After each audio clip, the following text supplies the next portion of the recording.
Today I've got something new on the channel, a light, compact and surprisingly powerful retro gaming console in the budget category. This is the H36S. Let's check it out together. In this video we'll unbox the device, take a look at the button layout and ergonomics, explore the software and interface, and of course, test out some of my favorite games.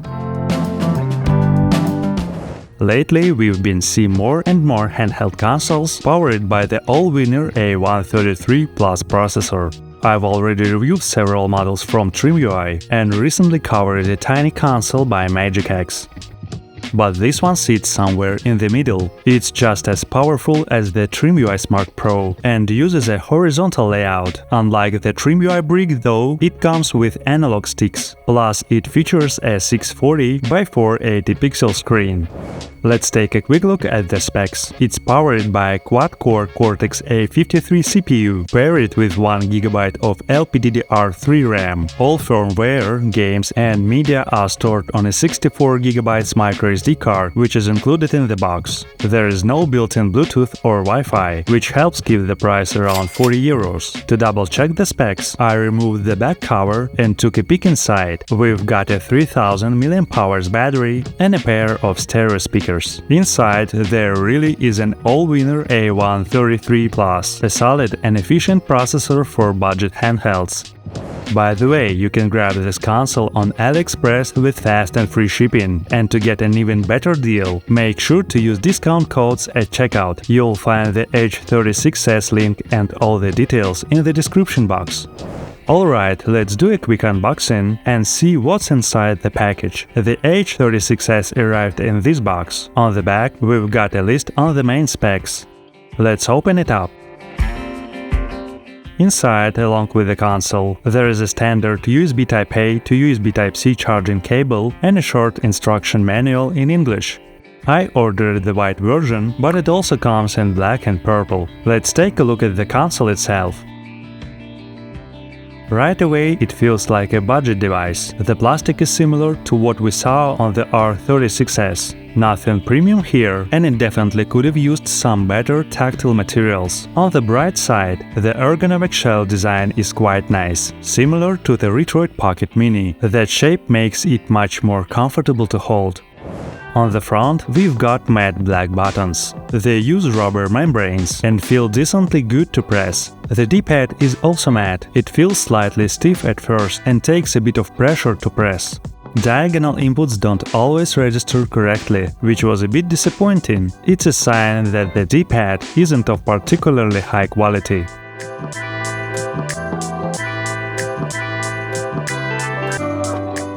Down below are two standard analog sticks, the same ones used on the R36S, basic but functional for a budget device.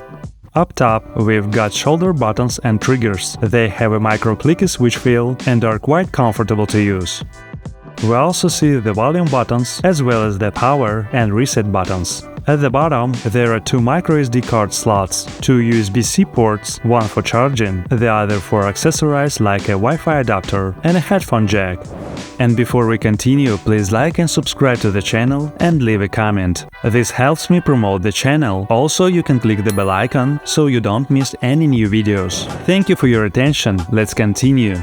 Now let's power it on and take a look at the interface. The console runs Batocera, a free Linux-based operating system built for retro gaming. Right out of the box, it gives you access to thousands of games across a wide range of classic systems. Navigating the system is really easy. Just pick a console, scroll through the list and launch your game. One cool thing, if you plug in a Wi-Fi adapter and connect to your home network, you can access a built-in menu for downloading themes. For example, I installed one of my favorites, Artbook Next, which gives the UI a much more polished look. Now that we've covered the interface, let's move on to game testing. First up, let's try some classic from Nintendo and Super Nintendo. Everything runs smoothly, no issues at all, even with shaders enabled.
Next, let's move on to Game Boy Advance titles. Again, the performance is great.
I also used retro-style shader here for a bit of visual flair.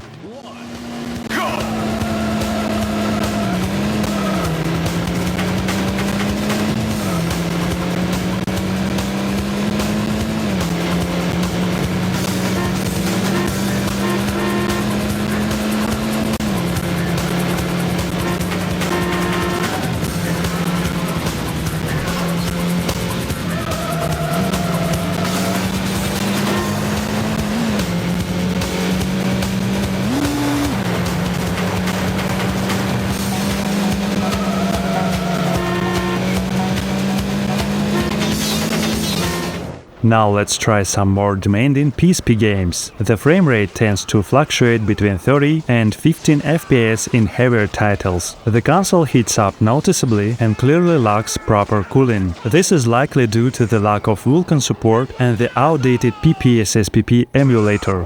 Unfortunately, because of the high internal temperature, holding the console becomes uncomfortable during longer play sessions.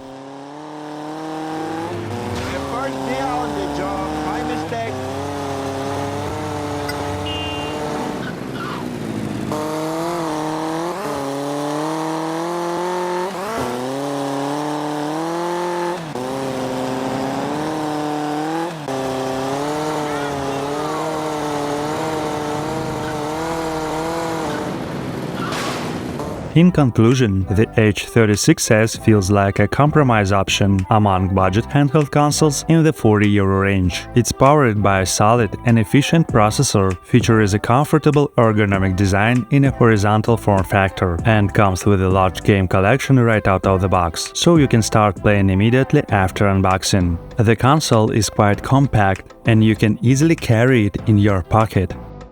It's great for playing classic games from systems like Nintendo, Game Boy, PlayStation, and more. That said, there are two main drawbacks. The console tends to overheat during demanding games due to a lack of proper cooling, and the D-pad isn't of particularly high quality. Still, I hope the H36S gets more community support in the future with ongoing firmware development and updates. Don't forget, you can buy the H36S on AliExpress using the link in the description, and make sure to use a promo code to save even more on your purchase. I hope you enjoyed this video. Please like and subscribe to the channel. I wish you pleasant nostalgia and successful completion of your favorite games.